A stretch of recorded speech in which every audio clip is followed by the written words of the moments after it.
Kuala Lumpur மாநாட்டு மையம் KLCCயில் நடைபெற்று வரும் 2TM எனும் மடானி அரசாங்கத்தின் 2ஆம் நிறைவாண்டு கொண்டாட்டம் இதுவரை 2 லட்சத்துக்கும் மேற்பட்ட வருகையாளர்களை ஈர்த்துள்ளது. முதல் நாளான வெள்ளிக்கிழமை மட்டும் 85,217 பேர் அந்நிகழ்ச்சியில் பங்கேற்றதாக புள்ளி விவரம் காட்டுகிறது.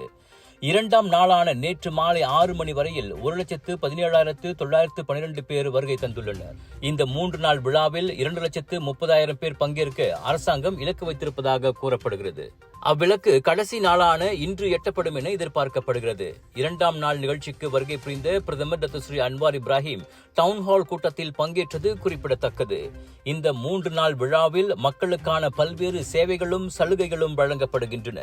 போலீஸ் சம்மன்களுக்கு 60 விழுக்காடு கழிவு, ஹெல்மெட் பரிமாற்றம், சந்தை விலைக்கும் குறைவான விலையிலான ரஹ்மா மலிவு விற்பனை உள்ளிட்டவை அவற்றில் அடங்கும். டத்துஸ்ரீ அன்வார் தலைமையிலான ஒற்றுமை அரசாங்கம் இன்று தனது ஈராண்டை நிறைவு செய்கிறது.